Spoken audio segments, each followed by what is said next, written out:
I'm going to call the Thursday, September 14th Commission meeting to order. First item on the agenda, August 21st joint meeting minutes. Any changes? I have none. Nope. Okay, stand as written. Next item on agenda, August 24th meeting minutes. No changes. Okay, stand as written. They weren't quite as well written as the ones before, but We'll do better next time. they're all right. Okay, thank you. Next item on the agenda is citizen comments. I think we do have somebody would like to come talk. Please come to the podium if you don't mind. What's your name and what you're talking about, please?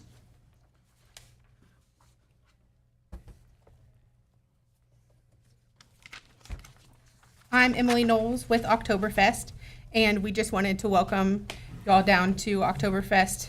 It is Friday, September 29th from 9 a.m. to 7, and we'll kick off opening ceremony at 10:30. And then we'll have, on Friday, it's more of the traditional day, and we'll have Oktoberfest on tap, sponsored by Will Fisher's companies. So we'll have a couple different breweries, like Goose Island, Walnut River, Wichita Brewing Company, Casey, Dunkel, and Oktoberfest, and then our very own Hazenbrow beer, which is through Defiance. And we'll have our Steinholding game and our hops game. And then Saturday is after the parade, the FHSU homecoming parade, until 6 down at the park. And then so people can head on over to the homecoming game after Oktoberfest. And Saturday we'll have a cornhole tournament, the world's largest beer rock again, which is sponsored by Lewis Automotive Group of Hayes. And then we'll have bounce houses for kids and kids games and kind of more family stuff on Saturday. And then we also did an economic impact with Melissa Dixon and FHSU's Tom Johansson. They ran some data reports and hotel occupancy reports for an economic impact. So I kind of gave you guys those numbers. For 2022, it totaled that It was about 34,000. So it was up from 2021, about 4%. And that includes figures from people that are 50 miles away and greater, so not just the local people coming in. And the overnight visitation to the city of Hayes for that weekend was up over 25% from the prior weekend, which was the RPM Speedway's Fall National Series, which is also a big weekend. And so through those studies, it estimates that kind of on the low end, a more conservative number, that Oktoberfest and Homecoming Weekend brought in over $315,000 to the local economy, which is people, again, that 50 miles or greater. So we just wanted to welcome you all down to Oktoberfest on Friday and Saturday, the 29th and 30th, and just come be a part of the celebration. Well, So- Emily, thank you in advance for what you guys are going to bring to our community. It's always a fun event, and I love the Friday, Saturday, what you guys do. So Yeah, great. it's nice to have it as the 2 days so that And- people that work on Fridays can have a chance to come down, and Yeah. it kind of keeps people downtown all day Yep. instead of, since they have the German market and the parade and then the game and everything like that. So, You guys do a great job. We appreciate it very well, much. thanks. Job. Thanks for coming. Of course. Looking forward to some beer rocks. Yeah, there'll be lots of great food. Actually, this is the fullest that the park has ever been. So we're excited. We have a wide variety of different food and different things happening and games kind of all around and just fun entertainment and everything like that. So, That's awesome. Thank you. Thank you. sure. Enjoy. Yep. Next item on agenda, consent agenda, would be the Kansas Department of Transportation North Vine final statement of project cost and mayor appointment for approval. Mayor, I move approval of the consent agenda. Second. Motion by Commissioner Jacobs and second by Commissioner Reese. All in favor of the motion, say aye. Aye. Commissioner Berry, Jesus, I need to start We're over. going to take that gavel away. You better. Is she on? I didn't hear her. Yes. Okay. And I said aye. You did say aye. Okay, sorry. I need to take a pause. Thank you. Next item on the agenda, resolution setting a public hearing for the establishment of a tax increment financing TIF district. Wow. Good afternoon, Commissioners. Kim Rupp, Director of Finance. We are in receipt of an application for economic incentives from Triplet Inc. The developer is requesting tax increment financing, or TIF, a community improvement district, or CID, and industrial revenue bonds, or IRBs. They want to construct a travel plaza at the 157, the I-70 interchange there. Adopting this resolution will call a public hearing on the establishment of a TIF district. That'll be the initial step in the statutory process of the TIF financing, and the public hearing and ordinance then would be put on the October 26th meeting. The initial investment of the developer, according to the term sheet that was included in your packet, is projected to be 11.1 million. That's the total estimated cost. They feel the TIF will generate $4.5 million, and the CID will generate $2 million over the term of those incentives. So the developer does have a 40% share in the project as it relates to the incentives being sought. Wanted to talk just a little bit about TIF before we go any further. Give you a short review. So for illustrative purposes, we'll take a property that prior to development was generating $100 in ad valorem taxes. We consider that the base of the property, and after development, the property is generating $100,000 of ad valorem. If the property were in a TIF, we take the $100,000 and less the 1.5 mils to the state, less the 8 mils to the school district capital outlay, and then also their 20 mils. Those are all excluded from that. We subtract that from the base, and in this illustration, the reimbursement of tax increment would be $70,400. Those go back to the developer as TIF eligible costs, and those are regulated by statute. They include property acquisition, site prep, utilities, paving, grading, curb, gutter, parking, landscaping, and related expenses to redevelop and finance that project. This map represents the developer's rendition of the site of the TIF and CID districts. The developer seeks incentives to develop 7.3 acres. That's at the 230th and 55th Avenue intersection. They plan to construct a travel plaza and convenience store to be operated under the 24/7 Travel Store brand. Consists of a 9,000 square foot full service travel plaza, convenience store, 12 fuel positions and 5 diesel positions, electric vehicle charging stations, a restaurant, a dog park, and RV overnight campsites. The developer plans to begin construction in summer of '24 and open for business in spring of '25. According to the city's economic development policy, the TIF will capture the incremental taxes only, not sales tax. So since that has been annexed, all those taxing authorities will receive the retailer sales tax generated by the property. The TIF is a 20-year term according to statute and will be on a pay-as-you-go basis, which means the developer fronts all the financing of the development. According to the summary of economic development incentives requests received from the developer, this is some of the financial considerations. Again, the total construction costs at $11.1 million. It'll create $5 million in annual retail sales and $20 million in annual gas and diesel sales. And over the 20-year life, the TIF is expected to generate $4.5 million in ad valorem, and the reimbursement of the TIF eligible costs would be $4.2 million. As we discussed, this is multifaceted, so it's a lengthy process. We'll be back a few times before everything's completed. If you choose to move this forward, we'll have the TIF public hearing ordinance. Next would be the project plan and CID public hearing, and then the development agreement and CID ordinances. Many of those will combine into a couple of meetings, but to comply with statutory requirements, we won't be finished till about January of '24. Few options for you. Move it forward by adopting a resolution which sets the public hearing, decline to adopt or provide us with other direction, and we do recommend adoption of that resolution.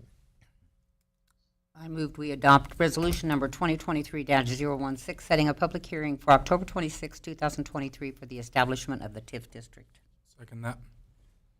Motion by Commissioner Jacobs, second by Commissioner Reuter.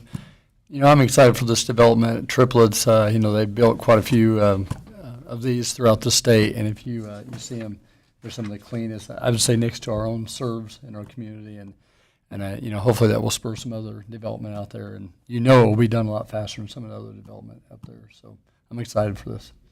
Given the road coming around now, the bypass, it is going to be really exciting from a sales tax standpoint, in my opinion. Kim, do we know if this restaurant is a flag or if it is something that's established by Mr. Augustine We're independently? not aware of We don't that, know. that we know of yet. Okay. I don't know if it's been established even. Yeah. I try to make a habit of this, but Mr. Augustine's continued investment in our community is really appreciated, and I hope he hears that from all of us. Yep, I think, it's a complicated process, the way it probably should be, but it's positive movement, positive growth, and it's worth going through. So I'm very much looking forward to moving in that direction. Absolutely. It's going to be great to be able to work alongside somebody who wants to, do this much work to get something started and something that we've been, working towards for many years. So it'll be nice to see some progress once this multifaceted process happens. Takes a while. We'll get the first facet moving, all right? Get it going. Right. Baby steps. I just want to echo that as well, that I think seeing development along another exit into our community is a great progress. I would agree. Okay, all in favor of the motion, say aye. Aye. Aye. Say aye, I'm assuming. You did. Okay, passes 5-0. So the next one, I have to open, right? Yep. Okay. So the next item on the agenda, I will open the revenue neutral rate public hearing.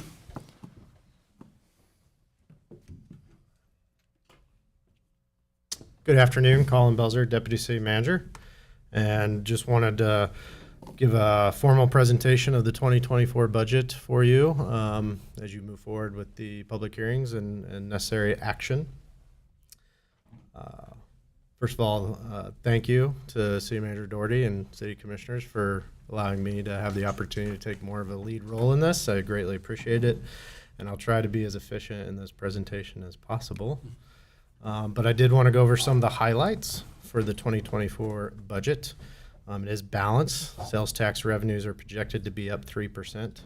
Assessed valuation is looking like it'll be up 12%. In the budget, there is a program step of 2% and COLA 3% for all employees. We're adding 4 additional positions, 2 for the R9, 1 in the city manager's office and 1 in the police department, which takes us to about 176 full-time employees. That's down about 10 with the communication dispatchers that transition that will happen next year. We've established a budget specific to the R9 project. We maintain for the 15th year in a row 25 mills, and reserves are funded. So revenue from the general fund is estimated to be about $18.1 million, and as you know, we don't levy a tax for the general fund, so the bread and butter of this is our sales tax, roughly 63% of our revenue for general operations. I always like to present the pull factor report. Kind of shows you why we're able to fund our general fund on sales tax. So pull factor is a ratio between spending and population to give you a measurement of one's retail strength.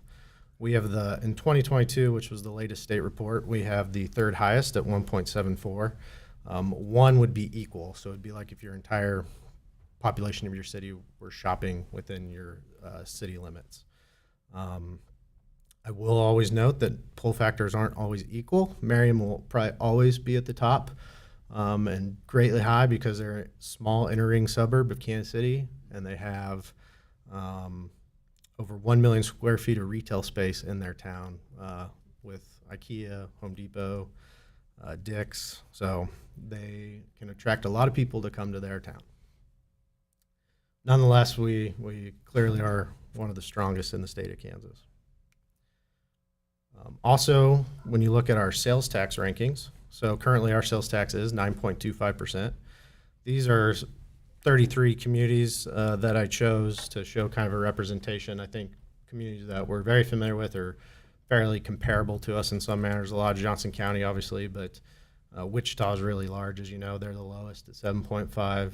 Our 9.25 is fairly middle of the pack. Liberal, Salina are right there with us. And then, of course, some higher ones of towns Lawrence, Lenexa. Can't really have good eyesight down there, but Pittsburgh, Leawood are a little bit below us. Overland Park is just a little bit below us by less than 10 cents or something like that. So it's all pretty much grouped in the middle. For our general fund expenditures, this is a breakdown by kind of department or division of our city and our general fund. City commission at 16%. That's always going to be high, and that's because of your commission capital reserve account that you have. U5 do not constitute 16% of the budget with, it's the projects that we're able to do. We're very much aware. Our operating expenditures will be about 15.2 million. So the difference between that 18 and 15 figure is roughly 2.9 million. So 1.2 of that will be Ellis County sales tax, which we segregate for certain projects. Most notably, the fire station is being built with those funds right now.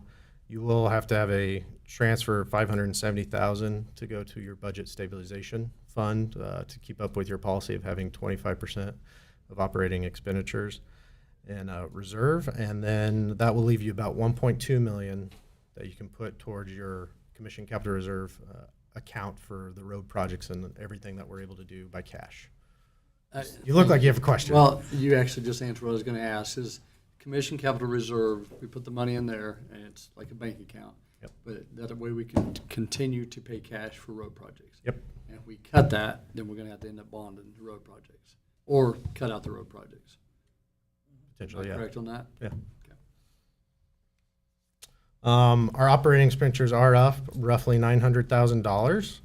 Wanted to go through why that is. So the primary drivers are wage increases. That 2% and 3% that I talked of is about 43% for the general fund. This is general fund only.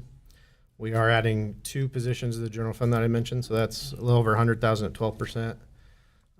Finance and IT are getting a big upgrade, which is needed. It'll help us go to e-billing, which I'm really excited about. But that's about 11%.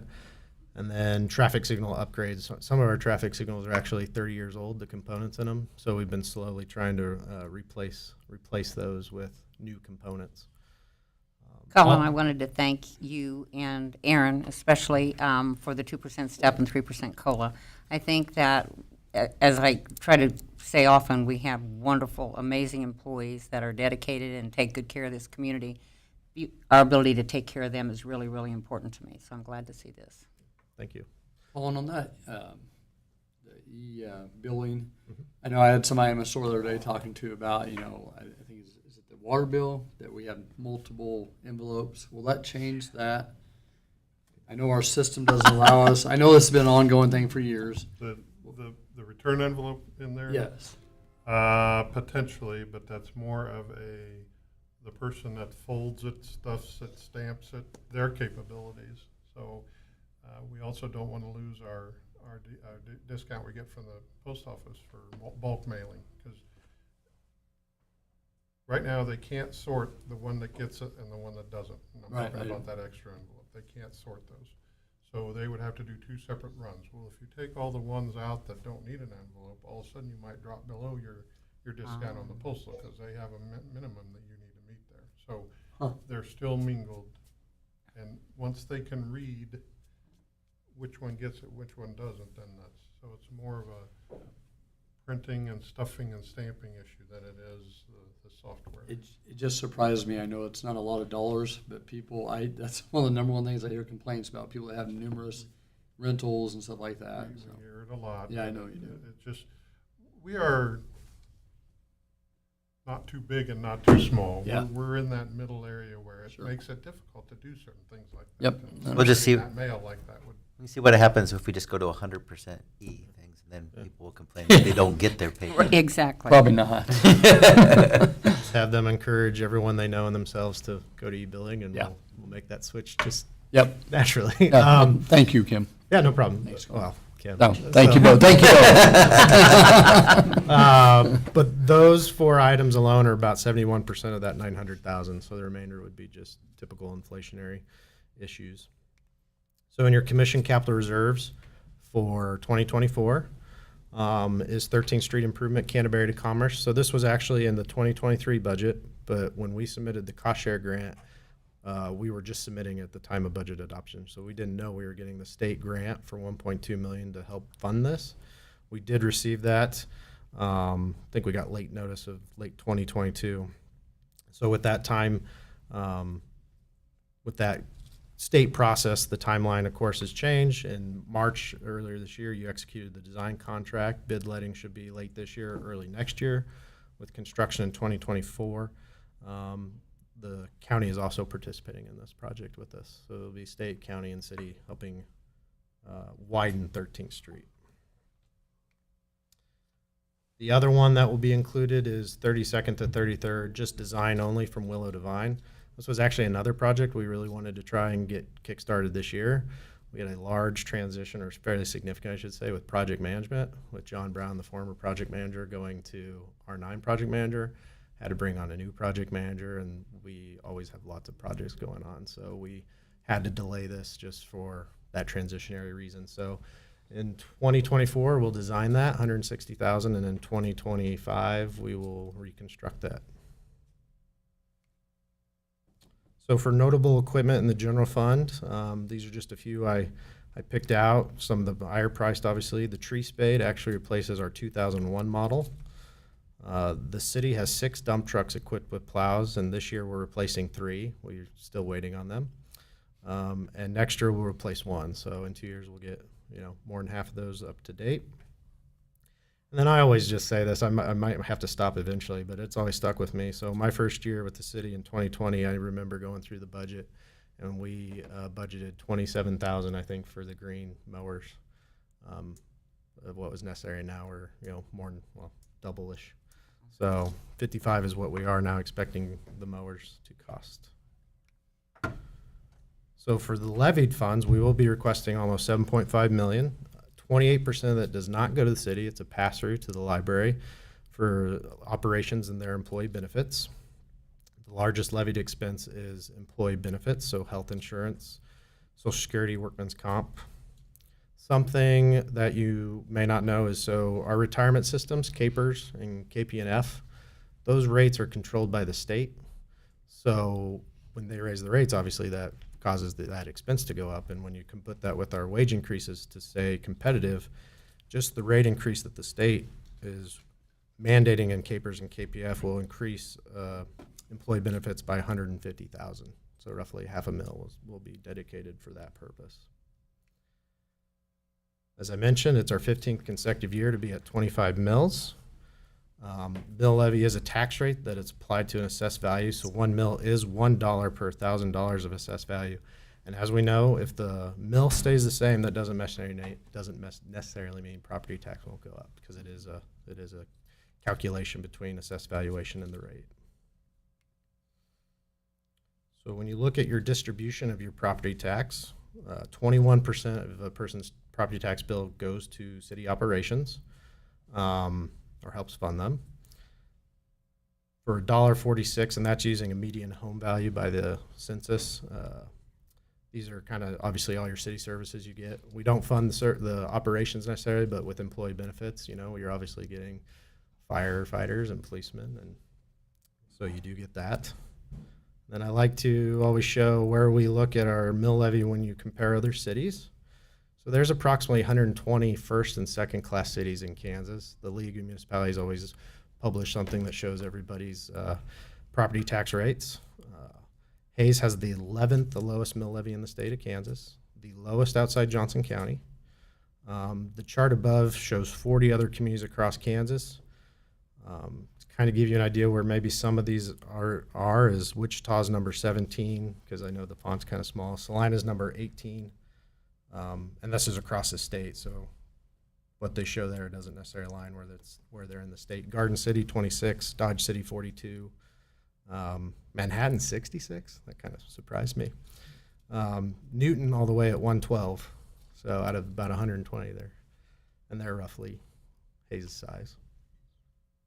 Of course, you're not just paying a city tax; you're also getting taxed. Lots of tax bills coming in the way it works. And so our levy among the first and second class cities were the 10th lowest when you look at your total tax bill. This is the same 40 communities that was on the previous slide. Gardner, 18, Lawrence 23, Manhattan 52, I don't know, they just surprised me for some reason. Wow. Garden City 58. When you look at all 120 communities, Dodge City 84, Liberal 89. So, You know, Colin, I think it's interesting, a lot of those towns that are much higher on mill levy were lower than us on sales tax. Garden City, Dodge City, I believe they were below us on sales tax, but their mill levy, what is double on some of those? Does that sound right? Like Dodge City and Garden? some might have been, yeah. Yeah, I mean, That's crazy. it's a balance, you know, and every community is different. Yep. They might have different elections. So, for instance, I think last year when I was doing this, we were the second lowest, but we didn't have a, you know, vote in $100 million plus bond issue for school. So it's all about what your community values and are willing to have tax dollars go towards. Colin, do you know of any communities that are going to not exceed the revenue neutral rate? I don't. This is what, 2-3 years old now, right? Mhm. The R&R. I was just curious to see if how anybody else is handling that. I've never heard of it. Hmm. There might be one, or you know, well, there might be a few out of that, but they're Individual I think cities, they're not really- counties. I But think they're Right. really tiny if they are. Right. And is this the first year that we sent out letters that we have to pay for It'd be next year. next year? And how much is that? It's gonna be about $1,600.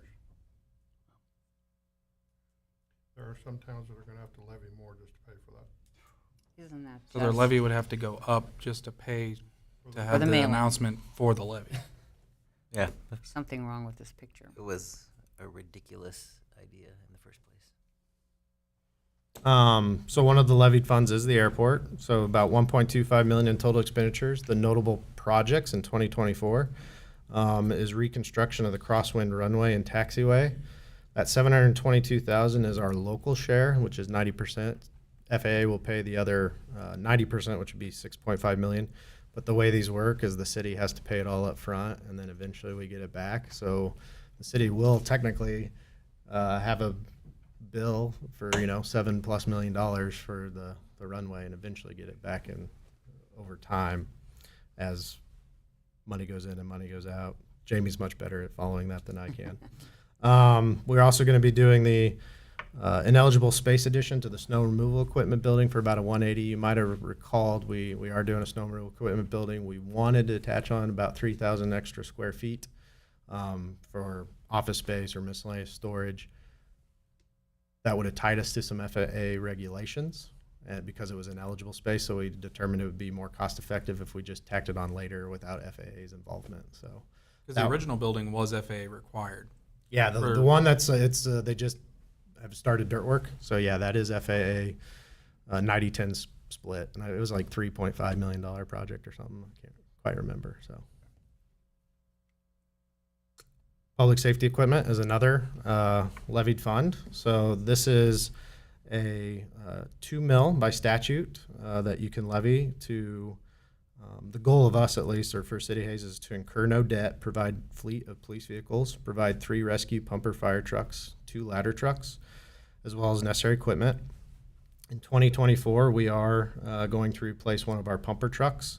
It's actually a 1997 model that we've had since 2000. We try and keep them for 20 years is the time frame, and if we can go a little longer, that's what we strive to do. But that would be about $550,000. Again, I mean, just to now what we do, of course, because you can see total expenditures at 630 is, we levy that 2 mils and we create a fund. This gets transferred to a vehicle replacement fund because that fire truck alone is almost 1 mil by itself. 1 mil will get you about 600,000. So we try and have that balance so we can buy a large piece of equipment. So Colin, and I know we extend these vehicles as long as we can, but what, I don't know how to say this, what would it hurt or gain, I guess, vice versa, if we went one more year?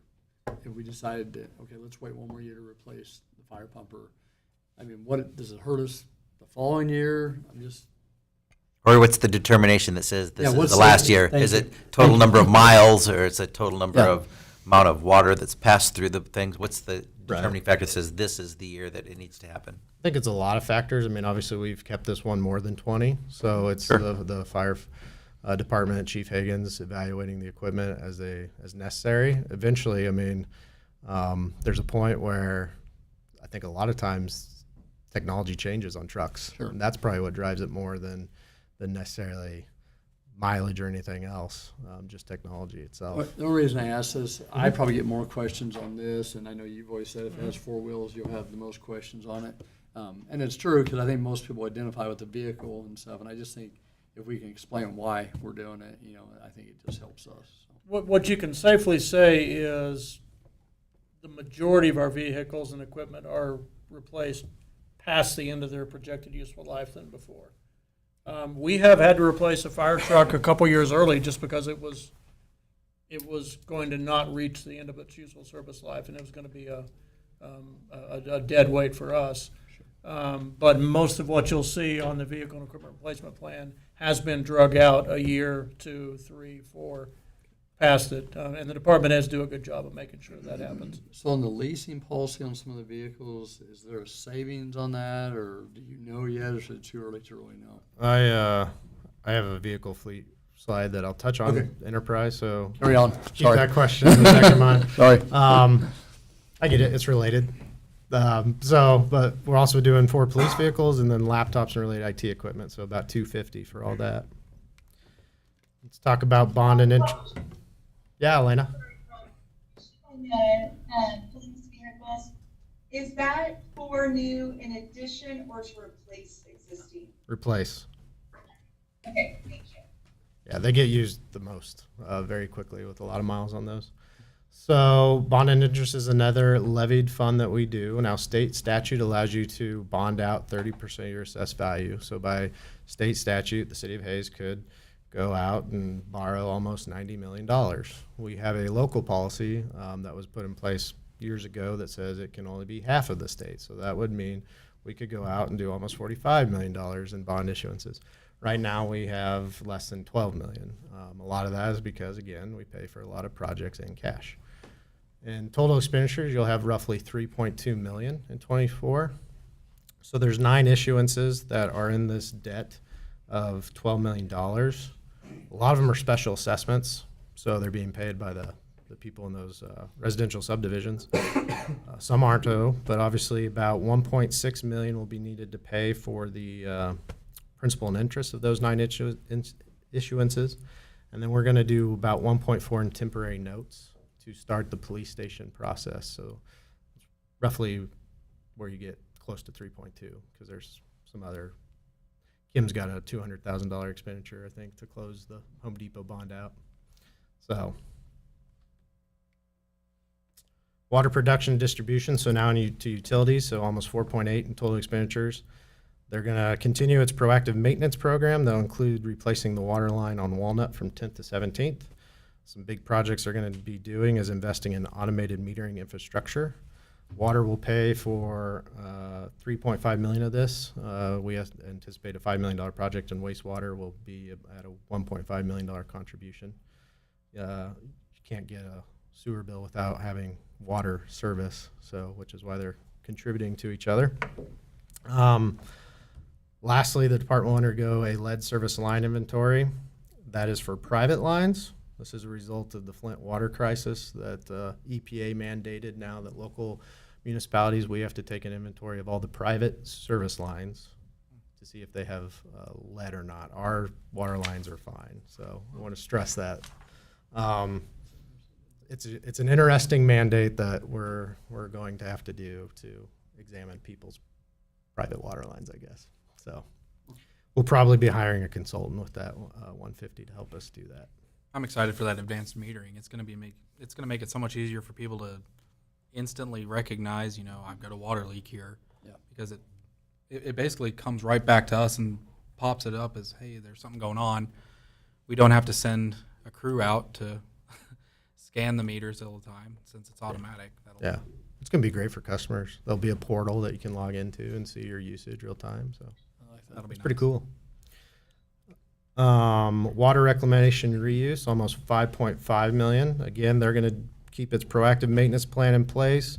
Sewer cleaning inspection at 150, 150,000 manhole rehab at 150,000, sewer line repair at 300, $50,000, and then some of the big projects they'll be doing, as I talked about the AMI. We're updating our oldest lift station on Highway 40. That's under design now. And then we're going to take care of some structures that were left standing when the water reclamation facility was updated in 2019. R9 is the new specific budget that was established for the ranch. In many ways, this is kind of almost a best guess formulation to figure out the first year of what the operations for that will be. However, our capital project that will begin in 2024 deals with formulation of the route. So we do have a $5 million capital improvement project related to the R9 starting in 2024. Special Highway will continue its proactive street maintenance program, about $1.1 million in 2024. $800,000 will be for general street maintenance that we come back to you in about November, December to give you a plan of what we'll be doing the following year. We're going to also repair the Main Street Bridge. Every other year that's inspected by KDOT and they evaluate it, and we found some repairs that are necessary and would extend the bridge for about another 25 years in good shape if we take this investment now. Colin, is there any grants on bridge repair? Yeah, we've tried twice for one. I know one of our feedback was your bridge just really isn't, and it's not bad enough for it to rate real high. So, which I guess is a good sign because we take care of our stuff. But Aren't we one of the states that has like the most bridges per capita? I think we have a lot. I don't know if Jesse knows. I think I think I across heard the that. I state- think I heard that our state is one of is the highest in the country as far as number of bridges, which is, for being flat as a pancake, it's amazing how many bridges that we possibly much have water. here. And not much water. We just like the views, I guess. So think- would we save money if we didn't repair it and let it get in real bad shape and then possibly get a grant? You'd be probably spending a lot more than a match of $300,000. That was my thoughts. Special Parks and Rec. So that's funded by 1/3 of the proceeds from local alcoholic liquor tax, which is at restaurants or bars, not if you go to the store. So we could create a messaging campaign about if you want better parks, you know. A beer Great dinner allows idea. kids to play. Great idea. For the children. It's for the children. Have a drink. It's for I had a the professor in college that said, if you have a friend that smokes, give him a hug. Made me think of this. Anyways, about $700,000 in total expenditures. There's going to be a big injection this year because we're going to do a $200,000 transfer from the CVB reserves to help with the $500,000 match for a multi-use path extension grant. The state's going to give us about $1.5 million.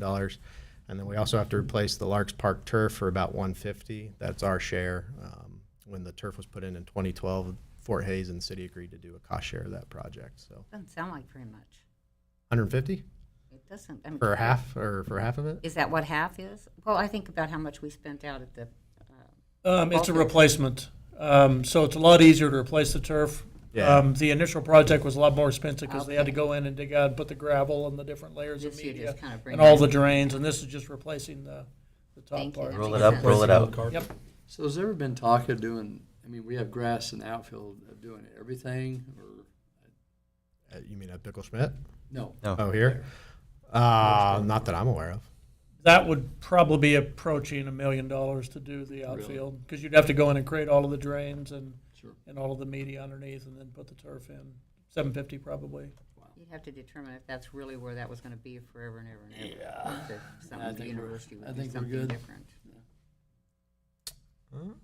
So Convention and Visitor Bureau, so they market the City of Hayes to visitors and support attractions and special events. They're funded operationally by 5% transit guest tax, and then we also have an additional 2% to pay the debt service for the North Vine project. Altogether, they'll just have under $1.6 million in expenditures. They are expecting about $35,000 to update Vine Street banners, hardware. It's really windy up there, and the old hardware is just shocking. is hard to it's just can't keep up anymore. So we're gonna replace those hardware and banners. So capital improvements, 21 of those of the capital improvements, many of which were shared during this presentation. Total $17 million will be undertaken in 2024. That's all by cash except for the police station, which will be a temp note. One project on here is $5 million, and that's the R9. So that's normally I would say this is around $12 million. Last year was a $12 million is what we did. So.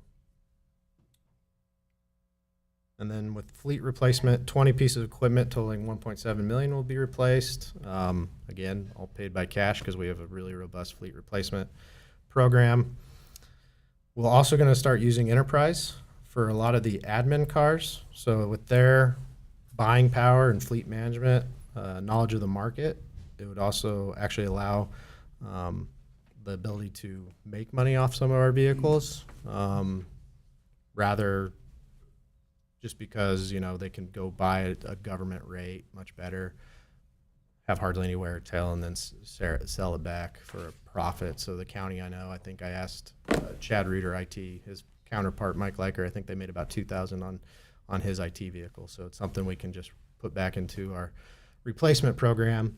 Not wanting to be beholden to Enterprise, vehicles that we lease, we're still going to act like we bought them. So we're still going to set money aside in case something happens, market tanks, Enterprise, I don't know, but we'll have the cash there to replace the vehicles if that were ever to happen. But a lot of places use it, seems to be successful.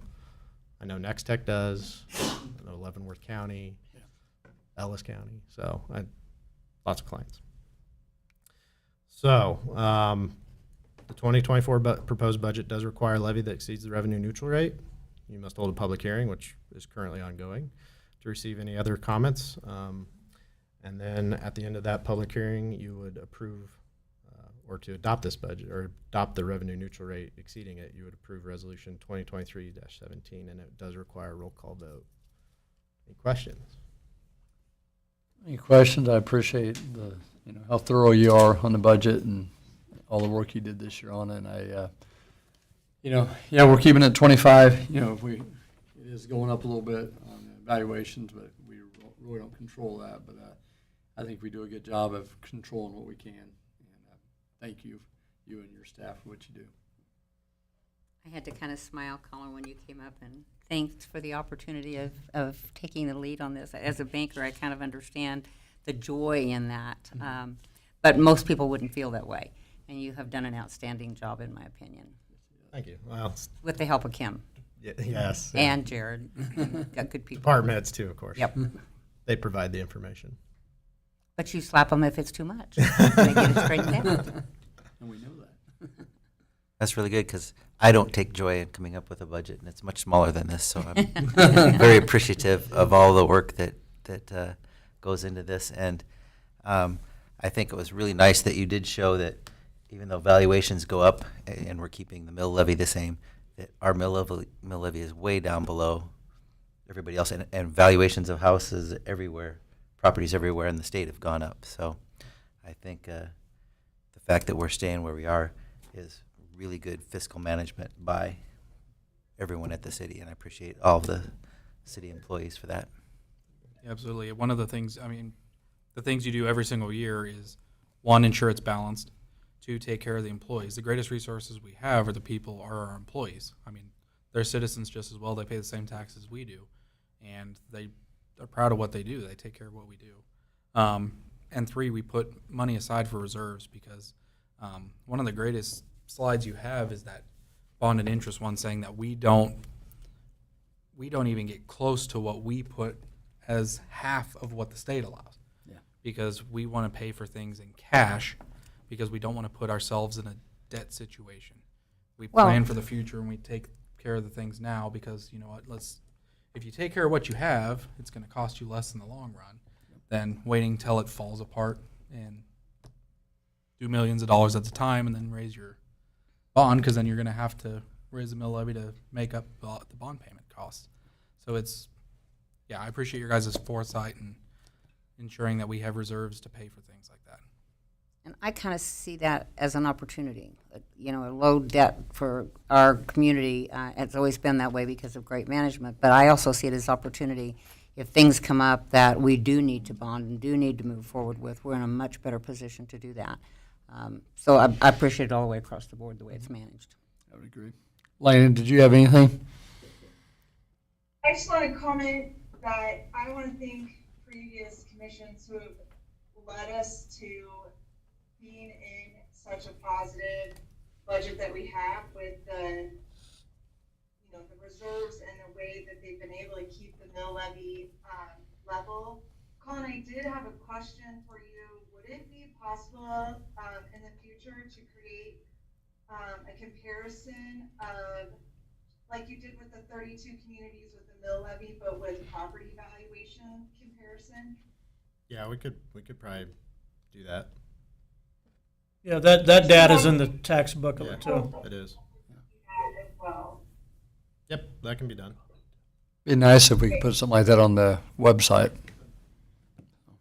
Yeah, thank you for all your work. No problem. Toby, do you have something? Yeah, I wanted to thank ComEd. I mean, Colin, he thanked for the opportunity, but it was dumped in his lap. I fully intended to help get the process rolling, and then things got ramped up in the water transfer process, and Colin handled this 100%. So everything you like about this, it's Colin, it's Jared, it's the department heads, it's Kim. I think he did a real good job on this. I think the commission should be commended to their approach towards finances, funding reserves, trying to pay for things with cash, trying to stay proactive is important. The visual Colin showed with the 15 years in a row at the mill levy, there was a 1 year blip there where it went up and then went back down. And I was around for that. And the reason at the time was because of the commission being fiscally responsible. The commission had a capital improvement plan which showed us needing to incur a lot of mill levy increases in the future. And so they did 1 year of mill levy increase in anticipation, and then they said, wait a minute, instead of raising the taxes to cover that, why don't we look at what we're spending our money on? And so they revamped the capital improvement plan, reprioritized the need, pushed stuff out, and then went back down and was able to maintain that course. And the commissions over the years have been extremely patient. There's been a lot of years we've had flat mill levy or flat assessed valuation, so not big increases. But yet we've had very large increases in employee benefits and other things we pay for out of that levy that we didn't go to the taxpayers and say, could we have more money? We dealt with it, we made do. The commission has bided their time. They've let debt roll off before they've incurred new debt. We've needed a new police station for 10 years, but only now with the combination of assessed valuations increasing and bond debt dropping off are we able to incur the debt for a new police station without. That's the way people should act in their personal financial capacity. Wait until you get some money saved up and then move forward. So I commend the commission for that approach. And the $722,000, which is really $7 million for a new crosswind runway, that was something that wasn't on our radar last year. The city commission remembers we had to shut down the runway this winter because it started failing, and only through investigation did we realize this thing's going to have to be replaced. So that was a $7 million in capital expenditure that we weren't planning on for this year. But we do have the ability to absorb that and not have to go to the taxpayers and ask them for more money. So I think you guys are to be commended for your approach. I also want to echo what Elena said. I served with some of the commissioners that started this 25 mills and told me those stories where you couldn't even buy copy paper because you didn't have enough money. And now we have a great budget. We can take care of services for the community. So you're right. We continue to do it. I think we do a great job. But it was started before us. So, but thank you, and also thank you for what you've done on the water. Nothing slowed down. Everything got done. You got it done correctly, and appreciate all you guys for what you've done. So, is there any citizen comments on this before we close it? Are you in the hearing yet? Yes. If you want to talk, And please. we're going to have two hearings, one for the revenue neutral and one for the budget, or is it all together? Two Two separate. different hearings. Two separate. So I'm going to talk about the budget a little bit, so I'll wait till the revenue neutral one's done, and Okay. then my comments will be about the budget. Absolutely. Absolutely. Yes, sir. So I guess we can need a motion to close the revenue neutral rate public hearing. So moved. Second. Motion by Commissioner Reuter, second by Commissioner Jacobs. All in favor of the motion, say aye. Aye. Aye. Passes 5-0. And where are we at? Then you're at the resolution. Okay. And then next item on the agenda, resolution to exceed revenue neutral rate. I move we approve resolution number 2023-017 to exceed the revenue neutral rate in its property tax levy for the tax year of 2023, budget year 2024. Second. Motion by Commissioner Barrick, second by Commissioner Jacobs. Any comments? Okay, all in favor of the motion, say aye. Mayor, we Oh, need wait, roll that's call. roll call, I'm Yep. sorry. Okay, so I'll start with Commissioner Cunningham. I guess just yes or no, is that what you're wanting? Correct. Because this is roll call. Yes. Yes. Okay. Commissioner Reuter, Yes. Commissioner Barrick, Yes. Commissioner Jacobs. Yes. Commissioner Musil, yes. So it passes 5-0. Sorry. Even though I read it right here to tell me to do that. Next item on the agenda would be the 2024 budget public hearing. Yep. You're welcome to come up. Thank you. Thank you for allowing me a few minutes. And some of what I'm going to say you heard about 2 or 3 weeks ago when I came and presented before you at that time. And I want to start by saying I appreciate. Could you state your name for the record, Oh, I'm please? sorry. Ken Kennedy, 4500 Danby, Thank you, Ken. here in Hayes. I appreciate the help, Mr. Rupp and Mr. Belzer and Sean, Mayor Musil, because you guys have been helpful. I've called you a couple of times, asked for information, and I appreciate the fact that you've been willing to share with me. I do. I also want to just one brief comment about the revenue neutral. I didn't take the opportunity then, but I just and I do not find that revenue neutral form to be extremely helpful. I know it's going to cost quite a bit to do it. If it's going to be sent out, it needs to be done better than it is, and it's not even entirely accurate. And I won't get into the details of that. Before you, is that us that's? No, or is it it's state? not you. It's state, right? I'm not certain if it's state or if it's administered by the county clerk, but I think it's prescribed. What has to be on is prescribed by the state. Okay. And the county clerk probably just uses a template. Yep. Got It is. I think the state develops a template, the county clerk puts the information in from the information that they glean from each of the taxing entities. But it needs to be either revised or maybe even done away with, because there's other methods of getting the information. So that being said, that was a revenue neutral. But with that being said, I want to start by saying I sent my letter on May 26th, and you all acknowledged that last time and asked that you look at a 2 mil reduction in your mill levy for property taxes. There's 2 parts, and I'm repeating some of the things I've already shared with you, but I want to be clear that I want to make sure I understand it. There's 2 parts to the tax levy. The ad val taxes are contingent upon 2 basic things. One is the mill levy, and the other is the assessed valuation.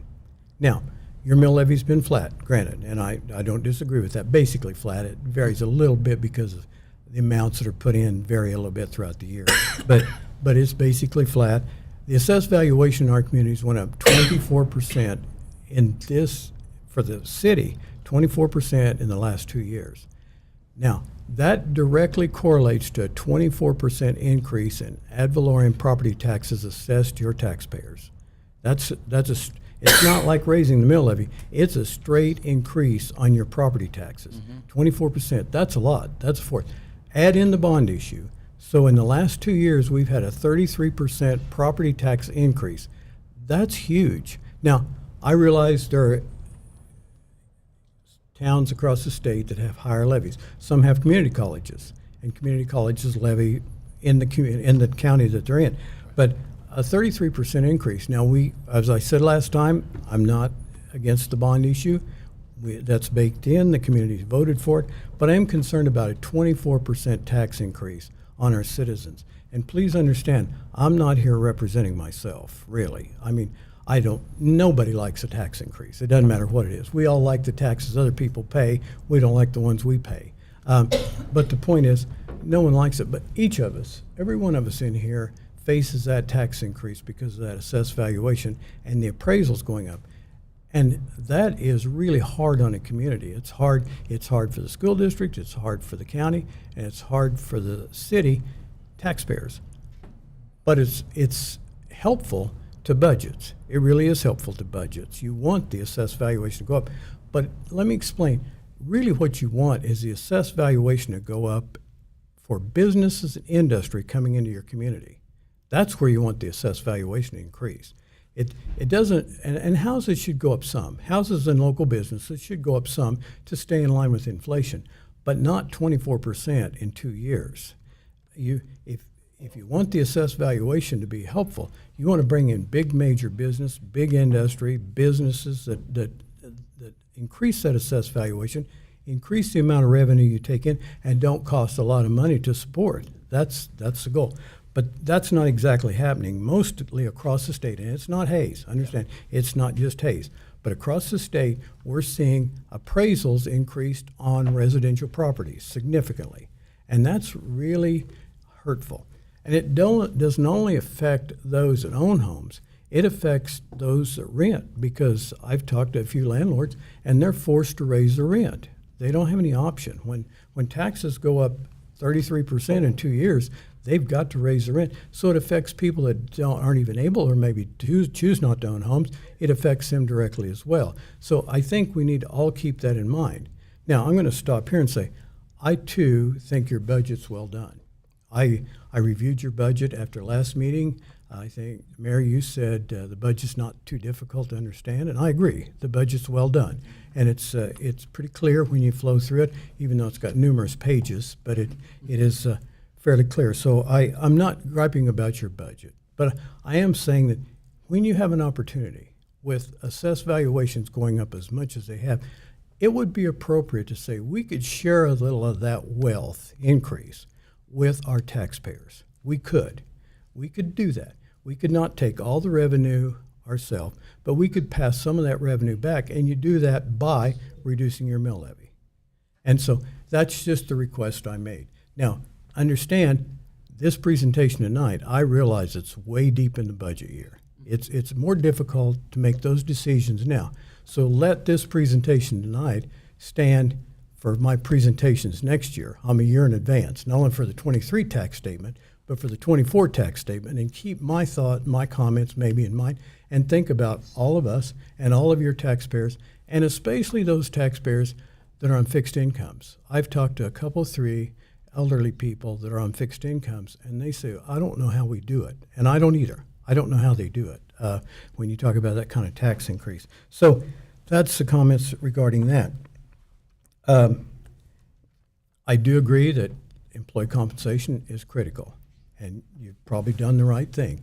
I think costs of equipment, costs of facilities, costs of services go up at least the level of inflation, but not 12% a year for 2 years in a row. It's not increased that much. Efficiency is one of the most difficult things for governments to deal with, in my opinion. Efficiency. There's always demands that you can't meet. You know, I'm one that asks for more than I should as a taxpayer at times. But there's always demands you can't meet. There is never going to be enough money to meet all the demands government has. Even if you're the federal government and you can print your dollars, you still never have enough money to meet all the demands. So it's always a balancing act. It's a balance between generating the appropriate revenue through taxing and other methods, and expending that revenue appropriately to address the needs, but be efficient in that process. So that's what I think. I think you've probably done that, but I'm just asking you to consider that. Is there any way, when you think about your budget for next year, is there any way in that budget to say, hey, we could cut back a little bit here and send a little bit of this tax revenue back and mitigate some of the taxes to the taxpayers in our community? I started out with my presentations and my letters asking for a 2 mil decrease from each entity. If that would have happened, that would have mitigated the tax increase on our patrons this year by about half. They would have still went up about roughly 6%, which is still a significant increase, but it wouldn't have been 12%. 2 mil from each. Now, the county did say publicly when I went to their hearing that they're down a half, and they may be able to lower another mill as a result of some state funding, and I didn't get into what they were talking about extensively, but they may be able to reduce a little bit. The district is going to be able to reduce theirs slightly. For for two reasons. One is a bond, when you have a bond issue, if your assessed valuation goes up, your payments on your bond don't go up. So they've reduced a little. You all are down about 0.3, I think. And so if everyone would have done two, it would have been helpful. But in closing, I just want to say that I encourage you always, every decision you make, when you're making those decisions, is to think about where the money's coming from first. Because each of you are paying for everything that you do. We're all paying for it. And everyone out there that's not here tonight is helping pay for those things. So every decision you make, you need to think about all the people that are contributing to that decision, especially when it comes to spending resources. So with that, I've appreciated the help the city's provided me. I appreciate you listening. Mayor Musil, I appreciate you spend, I don't know, a great deal of time with me on the phone the other day when I knew you were busy and That's all right. Talking with me about the budget. And you were accurate in saying the budget's fairly easy to understand, because I did take the opportunity to look at it. Well, thank you for doing that. And it's well put together. It's done nicely. And so with that, I'll close. Well, and I appreciate, all your comments, you coming here and actually being involved. Don't think your comments haven't went on deaf ears. I've had many people ask me the same question, and I've been asking them behind the scenes, what can we do to cut? And I think there's some efficiencies we can find, but I also think you guys run a very good, organization here and stuff. But you're right, as a business owner, as a resident, we're all feeling it right now. And if we can save a little bit, I think we can. But I don't want to put the commission in 5 years down the road in dire need and stuff. And I think we're in good shape, but I think we need to listen to what you're saying. I very much appreciate you being here. So thank you. Thank you. I appreciate it too, Mr. Kennedy. I'm going to step out a little on the other side. I started my conversation with the budget on complimenting our team and what they were able to do. Having spent 5.5 years now with the city and watching our department heads work and how they're looking at every dollar they spend in the department, from their capital requests on down, I can tell you I'm extremely proud of this group. And I look at this budget very carefully every year when it comes out. I absolutely respect your opinion. I wish that we could cut all the way across the board. But I also know how important services are in this community, how important it is to economic development, how important it is when we're attracting businesses and people to this community. So it's a scale that needs to be balanced very carefully. But I certainly appreciate your comments. And we are a community that's growing, Yes, we unlike are. a lot of communities in western Kansas. And I do think I would encourage everyone, one of the things with the budget is, as the commission, everything that was shown here, we've been seeing throughout the year so we've been, updated and voting on things all the way throughout the year to see the budget being built. Yep. And not everybody gets to do that. Really appreciative that you took the time to look at that, and I think everybody should take a chance, just a little bit of time to look and see because it is fairly easy to read and digest. It takes a little time because there's a number of pages, but you can, sort through the main points fairly quickly. And, I think, like I said, sometimes when you can go for 5 or 10 years when there's very little increase in assessment, and the city's got to deal with how to deal with that. And so sometimes there's catching up. Some of the things that make Hayes a growing place is because the citizens do value a bond issue for a school.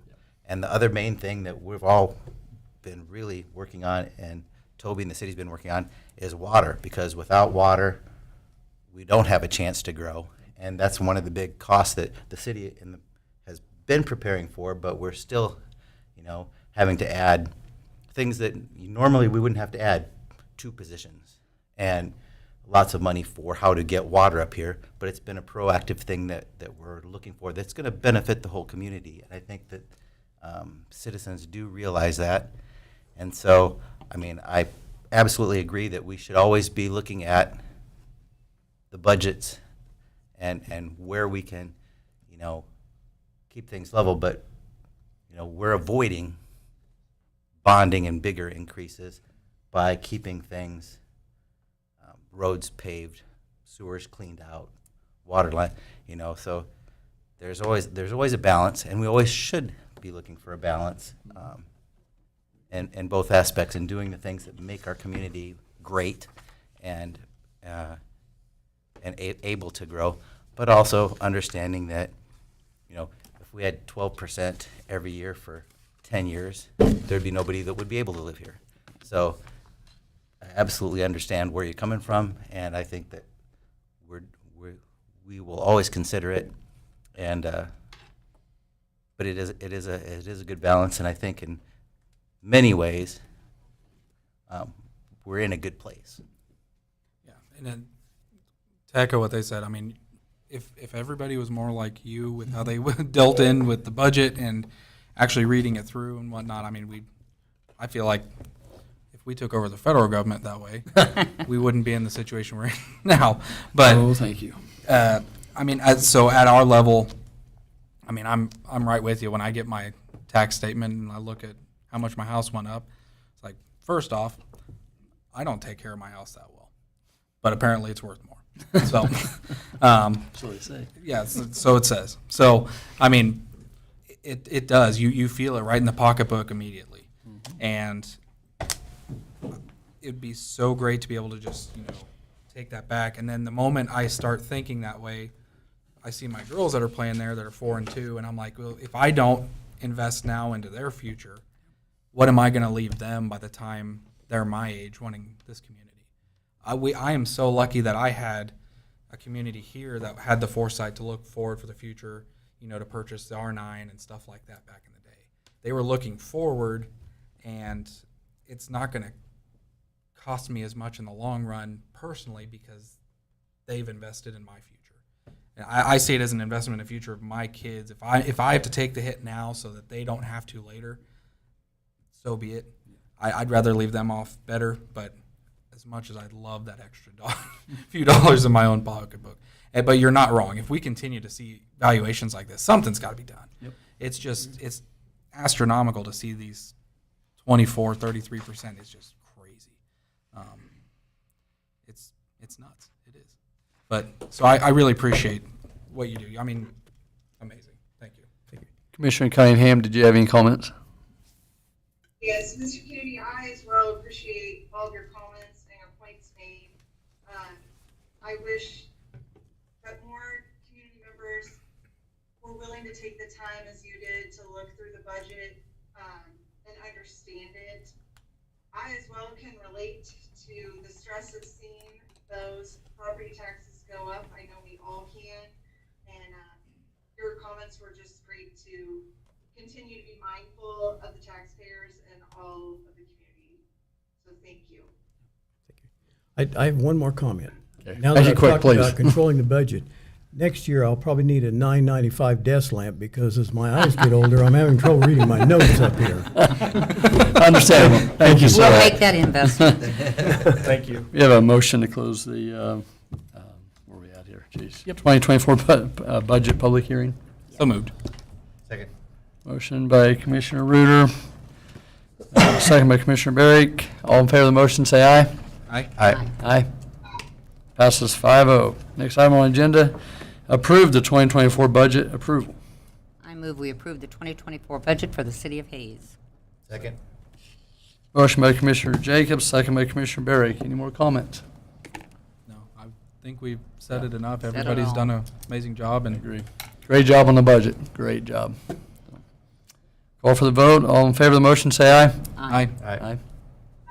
Passes 5-0. Do you have any comments, sir? I did, if the commission would indulge me a few moments here. I would like to say a few words in support of a fellow water right holder in the state of Kansas. The U.S. Fish and Wildlife Service owns a very senior water right for the Quivira National Wildlife Refuge. And that is south of Great Bend, Kansas. Rattlesnake Creek is a creek that flows in from the west and is the source of that surface water right that they have. Rattlesnake Creek has been impaired for decades by irrigation upstream of irrigators with junior water rights. And so the factors that have caused the impairment have been known for decades in the area. And the U.S. Fish and Wildlife Service a few years ago asked for administration of the of their water rights. So just to remind you guys, in Kansas, we operate under the doctrine of prior appropriation when it comes to water law, first in time, first in right. And so the only thing that matters with regard to that water right is the number. It doesn't matter what the use is. It is the number. That is all that matters. And the Wildlife Service, Fish and Wildlife Service has the senior water rights. So they ask for administration of the water rights. That is a task that falls on the table of the chief engineer by statute to administer the water rights, and the chief engineer can begin shutting off junior water rights until the senior water right holder is fulfilled. In the last week, both Senator Moran and most recently Governor Kelly have weighed in on the subject, and I'm going to read from Governor Kelly's statement. She said, "I'm asking the U.S. Fish and Wildlife Service to ensure that we do everything we can to reduce harm to our agricultural sector and the vibrant economy it supports through the region." In defense of the U.S. Fish and Wildlife Service, I think they have been eminently patient in this matter. As I've said, the conditions that have led to the impairment have been known for decades. The Groundwater Management District has done nothing to address the problem, even though that's their statutory duty. The Fish and Wildlife Service has given them ample opportunity to do something to address the situation, and they have continued to fail as this goes on. In 2019, the state was getting ready to administer the water rights in the well field, and Senator Moran came in and brokered a détente between the Fish and Wildlife Service and the Groundwater Management District. And the Groundwater Management District made a bunch of promises that they have yet to fulfill, as is their MO. So in defense of the water district, somebody reading this statement could be led to believe that the water district or the Fish and Wildlife Service is somehow in the wrong for asking for their legally available water to be delivered. It is their legal right as a water holder to ask for that water to be delivered. And again, I think they've been very patient in waiting for the water district to do, or the groundwater management district to do something which they have just proved unable to do. The frustrating part from my vantage point is the irrigators that are causing this improvement are the same irrigators that are opposing our Hayes and Russell's efforts to develop the R9 ranch. They are opposing our efforts because they claim that our efforts are going to somehow harm neighboring water right owners. Even though we reduced our water rights by 30% in excess of what's required by regulation, we legally gave up 30% of our water rights to adhere to sustainability. But that's not enough for them. They claim that sometime in the future we may harm adjacent water right owners, and that's just unspeakable.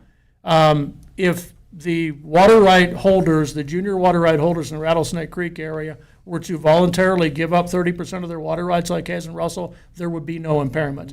And that comes straight from the state of Kansas, who determined how the impairment was being taken place. So again, to see a group that is incapable and unable of changing their behavior, do everything they can to try to stop our efforts, and we own water rights, and we have a legal right to do what we choose with them. That's costing the ratepayers and the taxpayers of Hayes and Russell millions of dollars, and actually tens of millions of dollars. And you look at the time value of money increase to the project. It's very frustrating, and then to see our elected leaders weigh in with the appearance of being on the side of the people that are perpetuating the unsustainable behavior is very frustrating. I don't remember the elected leaders weighing in on our behalf, even though we're doing everything correct. So I want to apologize. I probably a little more testy than I should have, but this is a very frustrating issue on my part. On all of our parts. Toby, I think you have a right to be testy. Hayes should be testy about this. I think Governor Kelly and Senator Moran has offered us help, but this has to go both ways. It can't be just one-sided. And yeah, I think we should be testy. I mean, we need to help too. We went above and beyond to get this done, and still nothing. We're looking at sustainability here, Yes. and the Groundwater Management District is not managing their district. If they were doing their job, they would manage it, and they would be able to be sustainable where they are. And if they're not being able to be sustainable, that means they're not managing their district. And instead, they're just managing their ability to fight efforts by everyone else who is being sustainable in their approaches. So it is very frustrating. Thank you, Toby. Thank you. Appreciate it. Commissioner Cunningham, do you have any comments? Okay, best of luck to all the TMP candidates for their homecoming for tomorrow. And good luck to TMP and PSI tomorrow. Thank you. Commissioner Reuter? Yeah, I'm gonna say that too. Sorry, I'm gonna be biased a little bit. That's all right. Yeah, it's gonna be it's gonna be a lot of fun weekend. Beautiful weather. Yeah, hopefully the weather cooperates with us tomorrow. We need moisture just before and after the parade. Good luck. So it's going to be a lot of fun, a lot of things going on this weekend. Well, we got Thunder on the Plains car show on Saturday, Fort Hays football. There's just a lot of fun stuff going on. So go out there and have a good time with the rest of your community. Absolutely. Yes, it's always nice when all of the great events going on in the city correlate with really nice weather. So everybody needs to go take advantage of that and support everything that's going on in the schools in the city. Amen. Homecomings over the next few weekends. TMP is always near and dear to the heart and bring lots of alumni back to our community. So we look forward to the bonfire tonight, and I'll get my ice cream cone and park on a side street and watch it burn. So I just want to thank all the first responders. Toby, you're up there on the screen. This guy right beside me completed the stair climb this weekend, and I did it myself, and it was quite invigorating.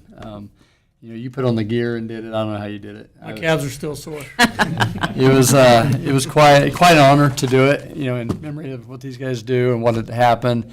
Commissioner Reuter, you gave me a cheat sheet to go off a speech.